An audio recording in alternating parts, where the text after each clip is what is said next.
Welcome to Brain Chat with the Nerdy Neurologist. I'm Dr. Mitzi Joy Williams, and I'm your board-certified neurologist and MS specialist. My mission is to engage, educate, and empower those affected by MS to become an active part of their healthcare team. Here on Brain Chat, we'll be talking all things MS, health and wellness, advocacy, and we'll throw a little bit of music and music therapy in there as well. Thank you so much for joining us, and stay tuned for the next episode.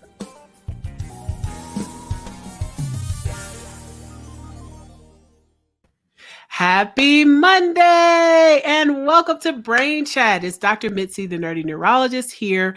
I'm very excited to talk with you guys again about one of my favorite topics, yoga. You guys know how we do on Brain Chat. Type in the chat where you are logging in from. Let me see where my friends are logging in from. I think last time we had someone from Australia. We had someone from the UK. So let's see where you guys are calling in or viewing us from tonight. Well, this is a very exciting episode. And I'm very excited to talk about it because yoga is something that I have been recommending to my patients for years. I have been practicing yoga for probably over 15 years. And, I'm really excited to have two amazing experts talk about some of the benefits of yoga, not just for people with MS, but for everybody, because I think everybody could benefit from some yoga, especially in these stressful times that we're in right now. So what I am going to do is I am going to start by introducing some of our guests. All right. Thank you guys for logging in. I see someone from North Carolina, someone from Fleetwood, North Carolina. Okay. I've never heard of Fleetwood. But thank you for logging in. All right. And you guys can just keep typing in where you're from. Chicago, Chi-Town, that's my hometown, my old stomping ground. Johnson City, Tennessee. Fairburn, Georgia. I see a neighbor. How about Canada? That's also a neighbor. Memphis, Chi-Town. Okay. We got some folks all on the East Coast. All right. What about the West Coast? Okay. Baltimore, South Jersey. All right. Perfect. Will you guys keep typing in the chat, letting me know where we got our first West Coast, Portland, Oregon. All right. Thank you so much for logging in, guys. And thank you so much for taking your Monday night to spend some time learning about MS and learning about something as beneficial as yoga. So I'm going to go ahead and start introducing our guests. All right. First, we have Mindy Eisenberg. She's the founder and director of Yoga Moves MS. I'm very excited to have her on tonight. Yoga Moves MS is a nonprofit that's dedicated to improving the quality of life for individuals with MS, Parkinson's disease, and neuromuscular conditions. She is the author of Adaptive Yoga Moves Anybody, which is created for people with MS and neuromuscular conditions, and Adaptive Yoga Cards, which I'd love to hear a little bit more about. Daily yoga moves for all ages and all abilities. She has provided yoga therapy to people with mobility challenges for over 15 years. And she also had experience as a healthcare administrator at the University of Michigan, and that helps with her ability to bring the Yoga Moves philosophy to the masses. She's got a new program called Holistic Health and Wellness Forum for MS that she started in 2019, and last year's event was nationally recognized by holistic and clinical specialists. And since COVID, she lives with her family and Daisy dogs in Franklin, Michigan, and she offers adaptive yoga classes online. All right. Thank you so much, Mindy, for joining us. I'll bring you up in just a minute. And then we've got Kandice Shelton, one of my favorite people. Kandice and I met through a fitness class called Bounce Fitness. So if you've ever seen Dr. Mitzi on her Instagram with those bouncy boots jumping up and down, where it looks like she's going to break her neck, but she didn't break her neck, that is where I met Kandice Shelton. She's an amazing nutrition and fitness expert. She is also certified in yoga, a yoga instructor, as well as certified in adaptive yoga. So we are going to have an awesome conversation. And everybody's homework is going to be to go home and do some kind of yoga, or if you're at home, do some yoga at home. All right, perfect. All right. And before we get in, I got some folks from Michigan. We got some folks from Fenton, Michigan. Okay. So we got a lot of Michigan fans here. All right. And then Greensboro, North Carolina. All right. So let's bring up our wonderful guests. Hi, Mindy. Hi, Kandice. Welcome to Brain Chat. Hello. All right. So let's talk about yoga. But before we do that, why don't you guys just tell us a little bit about what got you interested in yoga, what got you in this space, and then we'll go into some other questions. And for those of you who are tuning in, you can always put questions in the chat, and we will do our question and answer period at the end of the program. All right, so let's jump right in. We'll start with Mindy. All right. I got addicted to yoga. A friend took me to a class, and then I was going daily. Did that for about 10 years and kept saying, I really should take teacher training. And then finally did it. And at the same time, got really interested in yoga therapy. And as soon as I finished these studies and certifications, I got invited to volunteer at the MS Society and at an MS clinic near me. They knew my mom had MS. She had progressive MS. And so we just dived in, and I'm like, whoa, these guys are feeling better after this class. We should do some more of this. And the classes started to grow. And now we have, before pre-COVID, we had 7 live in-person classes. And now we have daily virtual classes. So Amazing. Yeah, it's been an amazing journey. It's been so rewarding. The students have been amazing. They inspire me almost every day. And we built such, one of my friends and colleagues calls us the mighty yoga moves MS community. So I love it. I love it. And what about you, Kandice? So I am a fitness and nutrition professional, as you mentioned, and I really use mindset, meals, and movement, right, to help people to reach their goals. And I got into it a little bit different from the fitness side, but I got into it after I went through my own weight loss journey, right? So I lost 60 pounds. I was overweight, got to a certain point in life where I'm just like, I got to do something different. And I did. Lost the weight, got into fitness, and I literally remember it like it was yesterday, my very first yoga class. It was a hot yoga class out in California. It was called Bikram Yoga. I went with my mom. Now, I didn't know anything about it. It's okay. I just took my mat, right, and went to this class. And that's when they heat the room up, right? So you're in. Exactly. I would have dashed out of there. Right. And literally all I could do was lay there because it was so hot. But the benefits afterwards, right? So you detoxed and your muscles are all elongated and everything. In the moment, I was like, oh my gosh, what are we doing? But afterwards, I was like, oh yeah, I could do this, right? So when I went through my journey of weight loss and getting certified to be a professional, a fitness professional, I knew yoga had to be on the list. It had to be on the list. So that's how I got here. Awesome. And for me, it was really like I bought a membership to a gym, right? They had a list of classes and I was like, I think I'm going to just try every class that they have, right? So I did Zumba, I did dance aerobics, I did step aerobics, and I was like, well, let me try one of these yoga classes. And the thing that I loved about yoga is that it really helped me to focus my attention. So if anybody knows me, they know I'm always doing 100 things at the same time. And so, the teacher would be like, okay, stand on one foot. And if I'm thinking about the 10 things that I have to do when I leave, I'm going to fall over. I can't do it, And then the other thing that I really loved about it was that it brought attention to certain areas of my body where I held stress. So I remember the first class, the teacher's like, get your shoulders out of your ears. And so she would go around and talk to everybody and she'd be like, get your shoulders out of your ears. And then I'd be like, and she'd be like, get your shoulders out of your ears. I'd be like, and my shoulders would keep squeezing. I was like, oh my God, I'm doing this all day. No wonder my neck hurts, Exactly. And so it was really just those kind of immediate benefits that I noticed, somewhat like what you said, Kandice, but the ability to focus and kind of training my mind to focus and then kind of looking at the areas of muscle tension. So all right. So let's dig a little bit into it. So let's start off with this question, right? We see it on t-shirts. We see it everywhere. What does namaste mean, right? A lot of people are walking around saying namaste. They don't know what namaste means. They have the t-shirts that say namaste in bed and all that kind of stuff. So what does namaste mean? It means something, right? So people should know what it means before they wear it on a shirt, that rhymes with something else that they would like to say. Anybody want to take that one? I should have brought Felix down, my Daisy dog, because he does namaste on command. Really? How Yeah. cool. In front of the screen. He knows from all the classes. He comes down and greets everyone.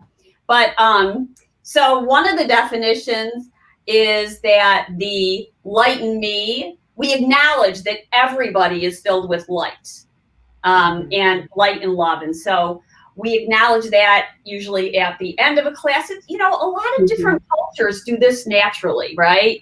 So many. They're either, it's a way of gratitude, and it's a way to acknowledge that my light bows to your light with gratitude. So acknowledging that everybody has meaning and purpose and love, and it's really it brings meaning and intent to the practice. It's a really nice way to end it. Absolutely. And, you know, one thing I would just add to that is honor. Like she said, you know, everyone, I see the light in you, you see the light in me, but also like I honor you, right? And I see your light, I honor you. So I would kind of add to that. But yeah, she nailed it. Absolutely. So now we talked about namaste, right? Because that's the most common phrase that people kind of hear, and it's in the popular culture. But, you know, I think that people should know that it does mean something, right? It's something beyond a certain phrase. So let's dial back and let's talk about what is yoga, right? You know, some people say, I did some yoga, but maybe they just sat in the bed and touched their toes, right? So what is yoga? What does it mean to practice yoga? You know, and that actually, for that person, that could be what the definition of yoga means, because I feel like it means something for everyone. It means something different, right? People come to do yoga for the physical benefits, right? If they do like a power yoga class where they actually build up a sweat and things like that. Or someone could come for the mind-body connection, like the harmony and the rest and the restoration, right? Restorative yoga is what I love, love, love. That is my jam, right? So I think it means something a little differently for everyone. But I think overall, what I would say is just bringing harmony to your mind and body. But again, that might mean something a little different to someone who's in it for a power yoga class where you're constantly moving versus gentle yoga class where you're in a restorative position for like 10 minutes, right? To really relax into it. So overall, it's just bringing harmony kind of to mind and body, but that may mean something different for each person. I love that. What are your thoughts, Mindy? Yeah, I would just add that a lot of people get scared when they hear the word yoga. I can't do yoga. So I have some friends, I've stuck with the word yoga, but who say mindful movement instead. And so that we're integrating movement with mindfulness or breath. And that really is the fundamental element of yoga, is breathing. And, you know, say as long as you're breathing, you can do yoga. Just like what you said, if you're in bed, you could touch your toes. But the element of breathing would be married with that idea. So any movement, lifting your arm up, you know, you inhale, you lift the arm, you exhale, you lower the arm. It makes it more like what you said about the balance. You have to be there. If you're focusing on your breath, you can only be right there. So it brings you into the body. When we're talking about mindfulness with the body, we're talking about feeling sensation. So what does it really feel like to lift your arm up? You know, does it feel heavy? Does it feel light? Is there pain? Does it feel like a good stretch? So those are sensations, and that makes it different as well. So we got breath and sensation that really bring in the mindfulness to the movement. It doesn't have to be some fancy pose. Right. And, you know, and I really love the mindfulness part, right? So I'm a big mindfulness advocate, and I actually have another show that I've dedicated just to meditation because I think it's so important. But yoga is really about being present in the moment, right? And, you know, listening to our bodies, sensing those areas that maybe need attention, or, you know, understanding what those movements really feel like, because usually we're moving and doing something else and we're always distracted. And so one of the things I love about it is is that just gives you that time to kind of calm your mind and focus on being present and really focus on what you're doing. So now, you guys have mentioned a couple of different things. I know that Kandice mentioned hot yoga. She mentioned restorative yoga. Let's talk a little bit about the different types of yoga. So I love restorative yoga. So my favorite pose is Shavasana, and I could just lay in Shavasana all day. And for those of you that don't know what Shavasana is like you just lay on your back and you just chill. It's like my Zen moment. You know, the children can step over me, they can tear the house down. If I'm in Shavasana, I'm straight. You know, so let's talk a little bit about these different types of yoga. So I when it comes to yoga, there are, like you said, there are many different types, but I kind of clump them into either kind of the gentle type of yoga, or a more active kind of yoga, right? So you can have a yoga that it seems like a CrossFit class, right? You're moving and, what seems like a squat, it's not a squat, but, it's chair pose, but, it seems like that. But then you could also have a more gentle style of yoga like yin or restorative. But I think for people, it's about really doing a little bit of research on the front end, right? If you want to get into yoga, it's about kind of knowing, because I've had many of people to say, well, I can't do yoga because I'm not flexible. Yoga is not about necessarily. Right, exactly.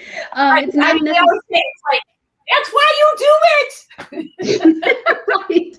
Well, yeah, that is one of the reasons. The other reason is just to relax and things like that. But I think it's important for people to understand the types of yoga, because even within the gentle yoga, there's like yin and restorative. I personally am not able to do yin because there's a lot of forward folds, and because I have a herniated disc in my back, it's just not good for my body, right? Restorative is a better format. But even within like the restorative world, when I went through my teacher training, restorative yoga at that studio was much, much different than restorative yoga at another gym that I teach at, right? That restorative yoga was more so for medically prescribed yoga versus a restful style of yoga. So there's many, many different types, and just kind of doing some research on the front end. And if you're interested in a class, a studio, an instructor, reach out to them. They would be happy to explain to you what their class or their style is about, I love that. Anything you want to add, Mindy? Anything you want to add? I lost you for a minute. That's okay. We got you. We got you back. I was going to say, I got my yoga bolster here, we use stuff like this in the restorative, or pillows. It doesn't have to be fancy props, but blankets and blocks and pillows to make it comfortable. I think to piggyback on what you said about restorative versus yin, I see a lot of difference in terms of benefit for people. And unfortunately, yoga gets a bad rap, or it used to. I think we're getting a little bit more away from that. But alignment yoga versus non-alignment yoga. So where we're not paying attention to alignment, the alignment really helps people to feel more safe. And so things like these props help people get into the posture that's going to be safe for their body and comfortable for their body, and do no harm. So it's really important to find the class that fits for your body. I have to be like really hypermobile, so I don't need to do a lot of that yin stuff. In fact, it might be too much. I might be better trying to build strength up. So that's what's really nice about yoga, is you can tailor it to yourself and what your needs are, or to the students that you're working with. Which is really extremely important. population of especially people who live with the disease like MS, right? One of the things we talk about is how everybody is so different. And one of the reasons I think it's so important to educate and for people to be empowered is to recognize that you can search around and kind of find the right thing for you, right? So if you try something and maybe that isn't the right type of class, it doesn't mean you throw the whole thing out. Maybe you need to try something a little bit different. The other thing that I love about yoga is that there's a level for everyone, right? So I tell people all the time, if you can twist your leg around your head, great. I can't do that. Right? But if what you can do is stand with both of your feet together and hold your hands like this, there's a level for you too. So you can grow in your yoga practice. And if you can start doing something simple and, advance to something else, great. But if you continue with that simple, then maybe that's what you're supposed to be doing to maintain the function that you have. And there's just so many different ways that you can get into it and that it can benefit you regardless as to what your level of flexibility or fitness level is. All right, very cool. So now let's talk a little bit about adaptive yoga. So what is adaptive yoga? So one of the things that many of my patients are concerned about with yoga is, Mindy, as you said, or Kandice, as you said, I'm not flexible. But for a person who has muscle weakness or other symptoms like spasticity, it can sometimes be even a little more daunting, right? Because you got the folks that say, I'm not flexible. And then on top of that, my leg gets tight or spasms up. What does adaptive yoga mean? And how is that a benefit for people who may have chronic, neuromuscular issues like multiple sclerosis?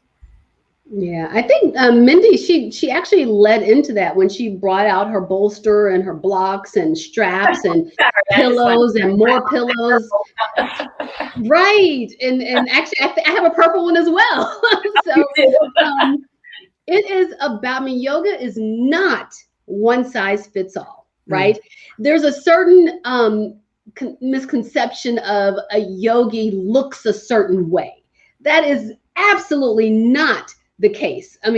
They are all kinds of shapes and sizes and flexibilities or not, they're all kinds of things. And adaptive or accessibility yoga takes all of that and still allows you to do what your level of yoga is. It could be chair yoga. It could be using 1,000 pillows and 2 blocks. It could be using just a strap. But whatever that is, it's meeting you where you are to still allow you to have the movement and the benefits of yoga. That's what I would say it is. I love it. And Mindy's got a nice chair there. We said we let her do a couple demonstrations at the end. And I have these cards just so you can see, we have, and they cut, yogis don't look a specific way, but here's Marcia. I don't know if you can see her. She's doing number 4 pose or gentleman's pose on the mat. And then if we turn the back, we've got 3 different versions of that pose. Tony's seated, Terry's on the mat and pigeon. So, there's different ways to put your hands and blankets and, like you said, or straps to help you get into the pose. We're not jamming people into poses, but rather making the poses work for them. And you know what? I remember when I did my my training for adaptive or accessibility yoga, my yoga instructor, she said, if you can't reach the floor with your hand, that's totally fine. We're going to bring the floor to you, right? Absolutely. So we're going to build up the floor with blocks, right? You don't have to go all the way down. We can pull the floor to you. So, that's what adaptive yoga is, adapting your environment so you can still get the benefit. Absolutely. Right. So we can lift the floor. We can lift the floor. So I think I might get cut off. But so if we were doing a forward fold, the floor moves up. Instead of me having to touch down there, we can build it up. I love it. I love it. So you can adjust it, right? So we use the tools like the blocks, the bolsters, blankets. I use lots of blankets. Yes. And my block. Right.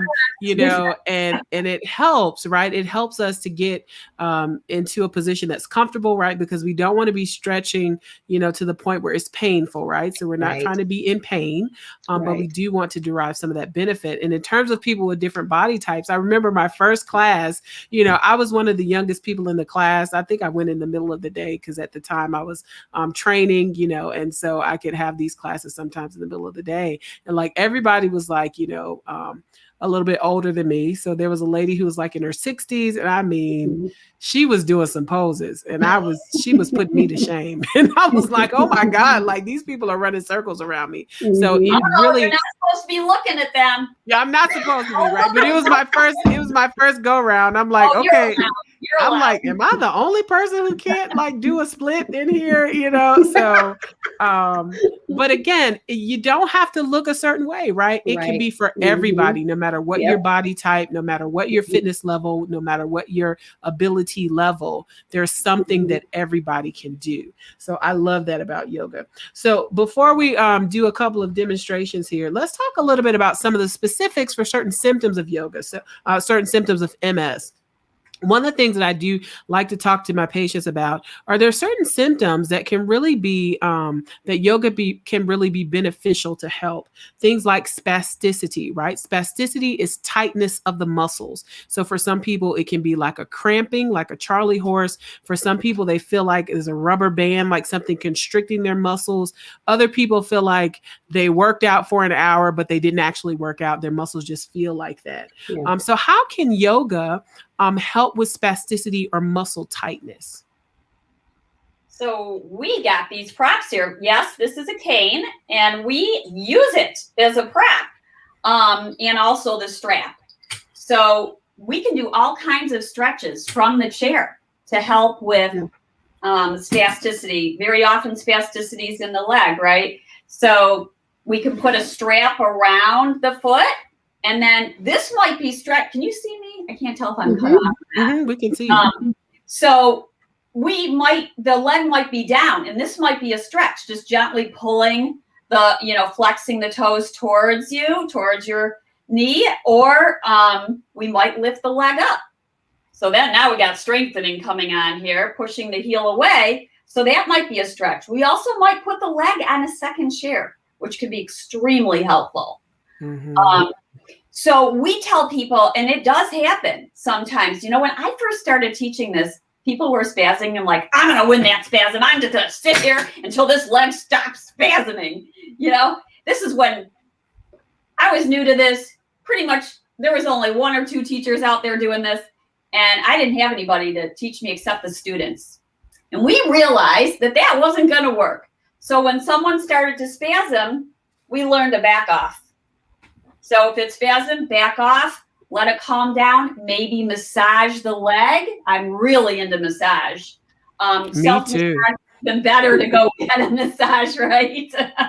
And so, and that's sometimes we teach self-massage in class as well, and then go back in again. So, and then the breathing, because I've had students tell me that their spasticity gets better just from the breathing practice alone.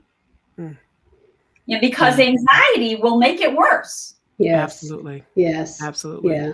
Absolutely. Yeah. And I love that, the thing about it, and one of the things that I always tell my patients, the people that I get to serve, is that you are the best expert on your own body, right? Absolutely. So even though we as people who provide a service, whether it is yoga, whether it's fitness instruction, whether it's medical advice or medical plans, we kind of have a broader view, but we have to tailor that specifically to you, and you help teach us how to treat you, right? Always. And so I love that you look at the people that you're working with and say, okay, this is not quite working. Let's dial back and let's try something else. So we're all learning together, right? We have a base of knowledge, but when we're dealing with each specific person, we have to look at that individual's needs and kind of tailor that program to them. And just asking for feedback, like, are you feeling a stretch yet?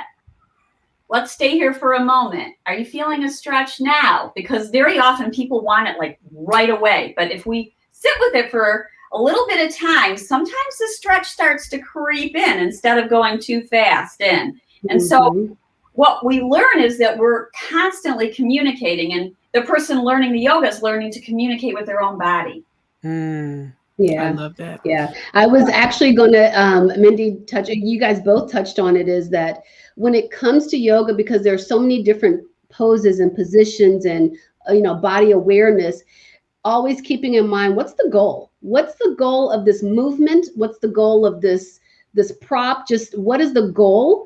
and how can that benefit the client? Keeping those two things in mind, then the benefits are endless. Awesome. That's the thing. Like the fun part about adaptive yoga is how creative it can be. Yep. And no matter how many times or how many different ways I've thought of doing a pose, students always come up with something new.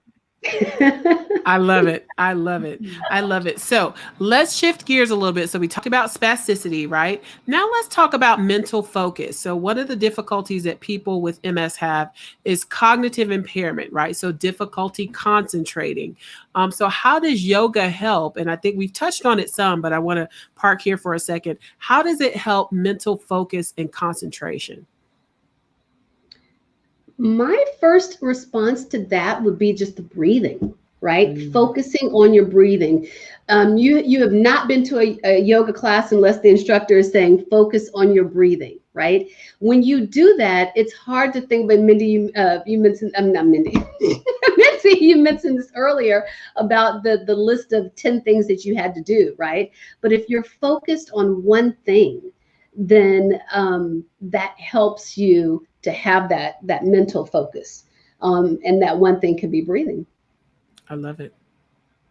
Absolutely. We can also add into that with the breath that there's a compassion element in mindfulness and in yoga. So it is really easy to lose our focus. We all do it. One of the common lines that yoga teachers and meditation teachers use is when your mind strays from your breath or your focal point, whatever it may be, gently escort it back, because we keep beginning again and again, and none of us are going to keep our focus because the mind is meant to go all over the place. So we can use the breath, we can use sensation as a focal point. Mm-hmm. I love that. I love that. And whenever I am meditating, it's like if your mind starts to wander, come back to, the breath, come back to whatever the mantra is that we're doing. And I think that that's so important, because the other piece is that, you can't beat yourself up, because yoga and meditation is not necessarily emptying your mind, right?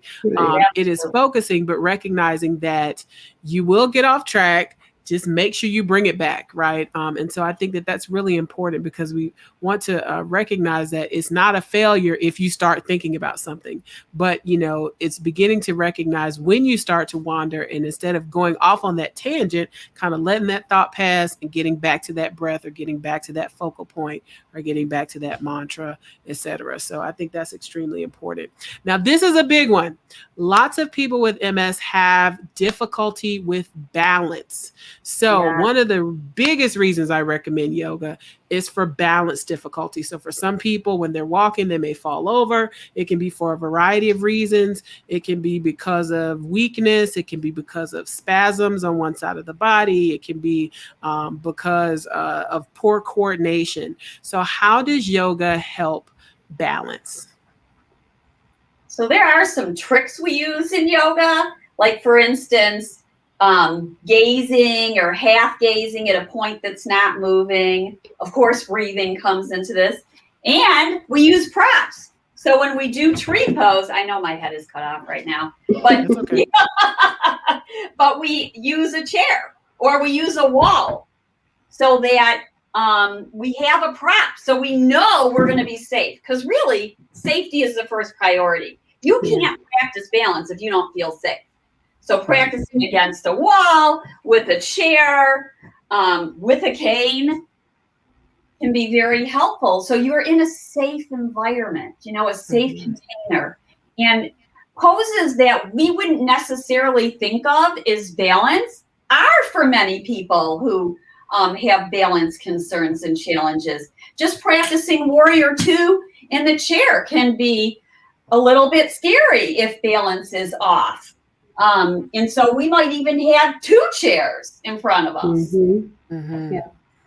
Almost any pose can become a balance pose. Yeah, yeah. Mhm. And I think that's so important. And again, I think the key here is that it can be adapted for each individual person. So I just really want people to recognize that yoga is something that can benefit everybody, and that, of course, there are those pictures that you see in those magazines where somebody's in that perfect, warrior one or warrior two, and those they're doing all those, pigeon poses, almost in a split, but that doesn't, Yeah, if you can do that, that's great. And some people will build up their abilities to be able to do that. But again, there is something for everybody. So I think that's really absolutely. important to emphasize. And then the last thing I want to talk about is fatigue. So one of the misconceptions is that, you know, is that I talk to people about how exercise and movement improves fatigue, but a lot of times say, Dr. Williams, but I'm too tired to exercise. So let's talk about some of the benefits in terms of fatigue, or energy, increased energy that we can see from a type of exercise or practice like yoga. So the breath, number one, is going to help. I know I sound like I'm repeating myself, but the breath can be so critical, even to getting a good night's sleep. Doing like some type of guided meditation before sleep can set the tone for the evening. Taking a break, a pause in your day, and putting your feet up on a chair. This is one of my That is my favorite poses. That is it right there. I love that. Or feet up on the wall. Yes. Absolutely. I mean, this is a little harder sometimes for people to get in, but I always say to them, it could be worth it once you get there. It's absolutely worth it. Absolutely worth it. But feet on the chair is really nice too. Yep. And here's the thing, you don't have to, classes at traditional studios or gyms may be an hour and maybe 90 minutes. Start with 5 minutes of that, of what Mindy was just doing. Just start small, right? And then once you get the benefit of it in a 5-minute increment, you can do it for a little bit longer, and then you find success in it. So it doesn't have to be that you sit down in front of a computer to log onto a class for 90 minutes, right? That could be exhausting, right? For someone that's starting out. 5 minutes, just start there. Same thing with meditation. So I love it. And that segues into the last question. How do you get started, right? So it can also be overwhelming if you go Google yoga, right? There is yoga for sitting on a plane, yoga sitting at your desk.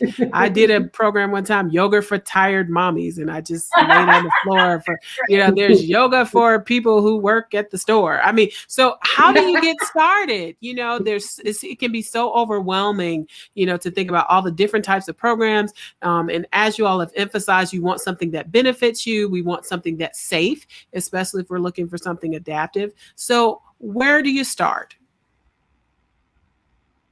Where do you start? At the beginning. You find a teacher that's qualified, right? So that's how you're going to be safe. To find a certified adaptive or accessible yoga teacher. To find somebody who's worked with people who have MS or whatever condition it may be, so that you feel safe. You can find these through different communities. If you Google yoga for MS, it's going to come up. And we have daily virtual classes, and these are mostly chair classes. We do a little bit with standing and share and a little bit on the mat, just to give a little bit of variety. So that given these times right now, our classes aren't meeting in person. So it might be hard to find an adaptive yoga class in person. You might be, if you can find maybe a one-on-one, I think is a great way to start with a teacher who teaches adaptive yoga. Even if you're not going to continue to do the one-on-one, just to get comfortable might be a really nice thing to do, so you can become more familiar with the poses. There's a lot of resources online. My students ask for these adaptive yoga cards, and I don't recommend doing them without a teacher, but these are ways to remember. So if cog fog is going on, you can pick out a few cards, like you said, 5 minutes, pick out 2 or 3 poses and do them. you can start with our virtual classes. We do not charge for them. They're donation only. We put them out there so that people will have a resource and teachers who are experienced, knowing what they're doing. If you're looking for someone else who's not necessarily chair yoga or adaptive yoga, always look to see that they, studied and have certain qualifications. Mm-hmm. Really important. Yeah. I would say Yoga Alliance, right? Because a lot of people can teach yoga, but are you a registered yoga instructor? In the Yoga Alliance, you can check that website to ensure that they are, to Mindy's point. And just researching, I think it starts with actually just researching whether you want to do it virtually or in person, one-on-one or in a group. There's a lot of different channels to do it, but starting with research and then Yoga Alliance. Yeah. Awesome sauce. Well, ladies, it's been amazing. But we are coming to the end of our program. I will encourage our folks who are tuned in. If you have a question that is specific to yoga or meditation, please drop it in the chat. And we would love to answer your questions. And while we're doing that, I will have our guests tell us where to find them. So Mindy talked about classes that you all offer, that your organization offers. Tell us where to find you, Mindy. So we are Yoga Moves MS. And so if you look up yogamovesms.org, you will find us. We have a website, and you can either email me. When you email info, it's going to come to me, and I will respond to you pretty much within the day. And you'll fill out a waiver, and we can have there's a little bit. So traditionally yoga therapy, there's an assessment which is done in the beginning just to get an idea, are there injuries or what kind of things are you looking to do?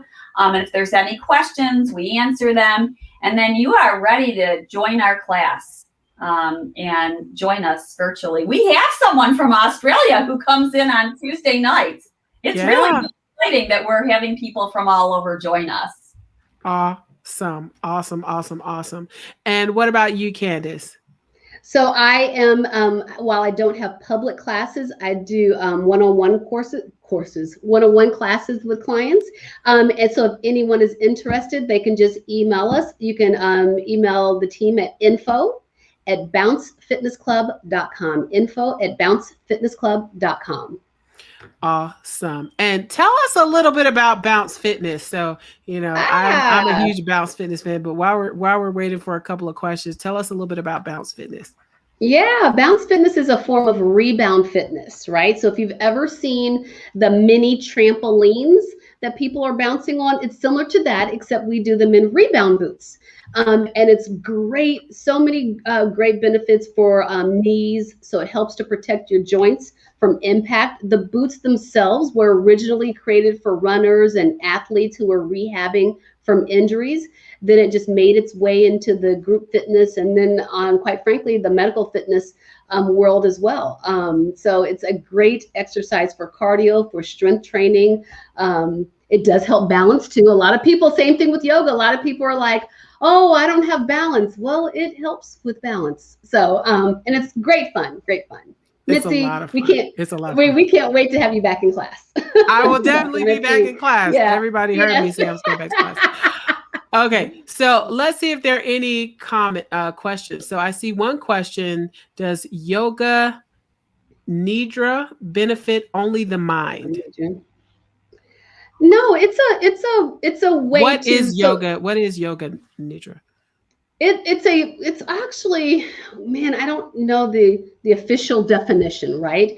But during yoga nidra, the instructor will guide you through relaxing your body one part at a time. So you're relaxing your front knuckle, then your palm of your hand, and then your forearm, and it's just a kind of a meditation where you're slowly relaxing your whole body. So there's physical and there are mental benefits to it. Mm-hmm. Anything that you want to add to that, Mindy? So it sounds a little bit like almost like a body scan, like if you're doing meditation, you're doing like a body scan. People refer to it in different ways. Some people think of it as guided meditation or guided imagery together with maybe restorative yoga. The real one as it was intended tends to get more into what they consider the different koshas or levels of the body. So getting into it's a dream state, but not really sleeping, more of a conscious dream state. It can have a lot of emotional a lot of people with trauma benefit greatly from it. Gotcha. And we all have traumas of different types. Mm-hmm. Well, the past year and a half has been traumatic for everybody. Oh my gosh. Okay, so I see a question in the chat that was earlier this evening that we probably answered, but just I'll have you go over this quickly. Mindy, what are the yoga benefits for those diagnosed with MS? Oh boy. You got another hour? I know. Let's hit the high points. All right. Well, big one. Right? Fatigue. So it helps people to perhaps realize when they are exhausted or how many spoons they can use for the day. And it can be a recharge. And if you're sleeping better, some people say that, they immediately realize how they're sleeping better and they're better rested, or putting their legs up the wall. So it's a way to balance out your energy throughout the day. If we're mouth breathing versus nose breathing, that's going to make a big difference in fatigue level. So fatigue is a big one. Pain, right? We're having you speak at our holistic health event on pain. Yes. I'm so excited that you're going to be there. And so yoga, again, that whole mind-body connection, and instead of having the fight or flight mode go on during pain and, the reactive mind, to be more of a response and to realize, if I breathe and I maybe do a restorative pose or a stretch or whatever it may be, it's going to bring me more back to right here in this body. So we've got fatigue, we've got pain, we've got balance, we just talked about, strengthening, flexibility. And I would add that yoga, the more we practice it, and I'm sure both of you would agree, it starts to take on more of a wellness umbrella and lifestyle. And so it does impact nutrition. So that goes so well together.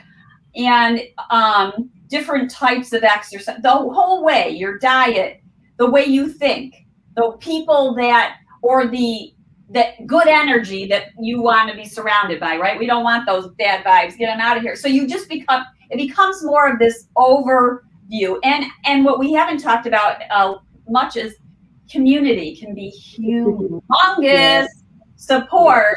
And that's what we find in our classes, that the support is incredible. For people who are just starting, just got a diagnosis, are sharing with people who got a diagnosis and have been around the block several times. They're sharing, and that has been perhaps one of the best mood boosters. So talk about anxiety and depression.